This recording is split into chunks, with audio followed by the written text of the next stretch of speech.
O assunto da aula de hoje são as projeções cartográficas. Podemos representar o planeta das mais diversas formas. Então, vamos observar quais são as formas mais usuais e as diferenças mais importantes entre elas. Por exemplo, uma forma muito comum que todos aqui já viram é a chamada projeção cilíndrica. Projeção cilíndrica.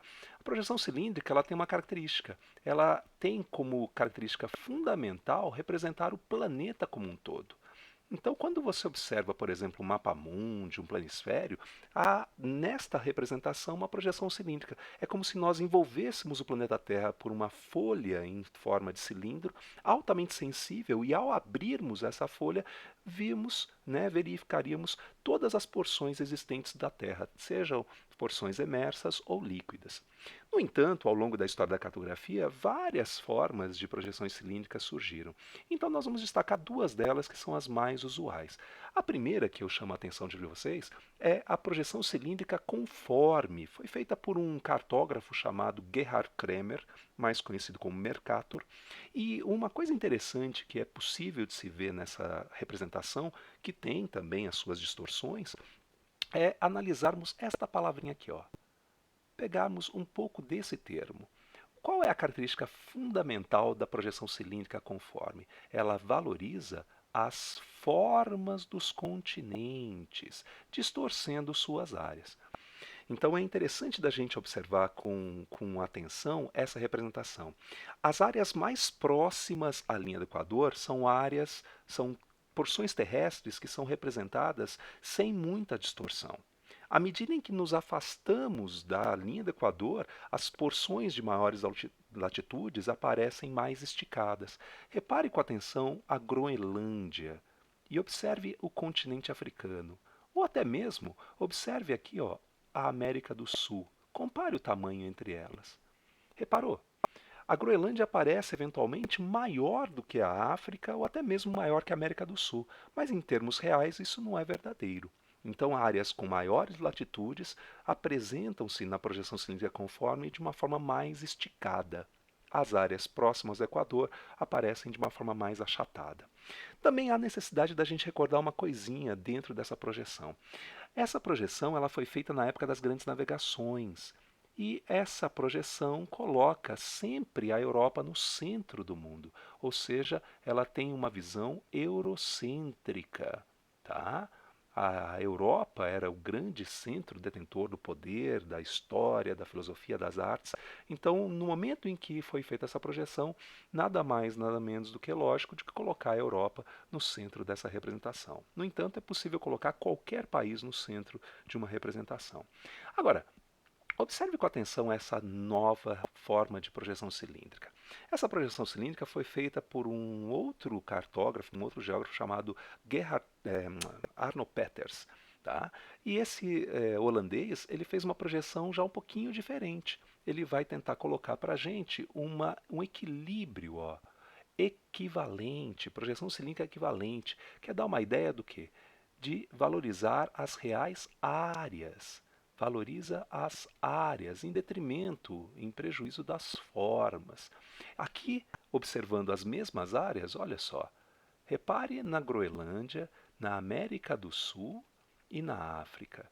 Percebemos que a Groenlândia agora parece um pouquinho menor. Então ele valoriza as áreas em detrimento, distorcendo as formas dos continentes. Mas será que essa projeção tem alguma ideologia, como a gente viu ali na projeção do Mercator?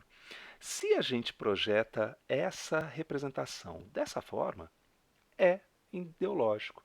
Pode parecer estranho, né, ver o planeta, entre aspas, de cabeça para baixo, mas no momento que você coloca essas porções terrestres no chamado hemisfério norte, o que a gente está colocando? Nessa projeção cilíndrica equivalente invertida, há uma visão dos chamados países do mundo desenvolvido, do mundo subdesenvolvido, não é? Então é interessante da gente aqui observar. Há uma ideologia desde que você coloque dessa maneira. Então os mapas têm um conteúdo ideológico. Caminhando um pouco mais, recordando outras projeções, nós temos imagens, representações que não necessariamente nos interessam colocar todos os planetas, todos os continentes, melhor dizendo. Apenas alguns continentes, partes, subcontinentes. Então, qual é a melhor projeção para isso? É a projeção cônica. A projeção cônica, ela representa, né, porções continentais e subcontinentais. Ela é a projeção mais interessante para essa finalidade. É também interessante da gente mostrar outra forma de projeção, que é a projeção plana ou azimutal. A projeção plano-azimutal é uma projeção que parte eventualmente de uma área tangente, né, a uma superfície, e ela é uma projeção muito interessante para fins geopolíticos, né, porque ela mostra a real distância entre no mínimo dois pontos localizados na superfície. Também ela tem uma função muito interessante para os transportes e ela é uma projeção que ficou imortalizada numa determinada bandeira. Você já viu essa bandeira aqui, ó? Olha só. Essa bandeira é a bandeira da ONU, não é? E a projeção que existe aqui é uma projeção plana ou azimutal partindo do polo ártico, ó. Partindo do polo ártico. Já que o polo ártico é a água na forma de gelo, resolveu-se fazer uma projeção de um espaço que não pertence a ninguém, né? Pertence ao planeta. Então, a projeção plano-azimutal polar ártica, né? Uma projeção bem interessante. Para finalizarmos o nosso bate-papo, coloquei aqui para vocês uma imagem que vai causar estranhamento, não é? Você olha e fala assim, nossa, o que vem a ser isso, né? Quando você tem uma projeção como essa, onde não se respeita necessariamente as formas, aparece muito distorcido os espaços geográficos, nós estamos fazendo uma anamorfose.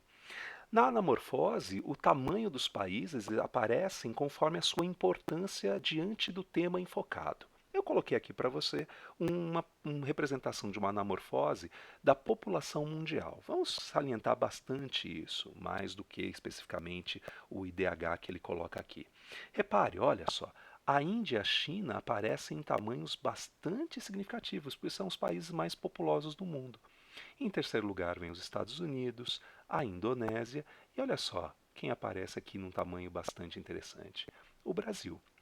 Agora, se o tema na anamorfose for outro, vai aparecer de uma maneira distorcida? Vai aparecer de uma forma diferente aqueles espaços.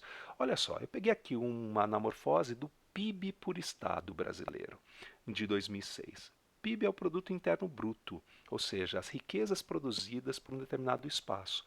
Repare como São Paulo, ó, fica bem destacado dentro dessa representação, porque é um estado que tem um PIB, um volume monetário muito grande. Por outro lado, olha só, Roraima e o Amapá aparecem bem pequenininhos, né? Porque efetivamente não tem um PIB tão elevado quanto São Paulo. Para finalizarmos, eu coloquei aqui uma referência diferente da questão da saúde, né? Uma preocupação que o mundo inteiro tem, que é a questão da AIDS. Olha só, o continente africano é o continente que tem o maior número de casos, né, de pessoas soropositivas. Então, ele aparece destacado dentro dessa representação. Em função, então, do maior ou menor tamanho de uma determinada área, a gente percebe nitidamente qual é a intensidade daquele fenômeno geográfico que foi retratado naquele esquema. Portanto, pense sempre nas projeções cartográficas, cilíndricas, cônicas, planas ou azimutais e as anamorfoses. É isso.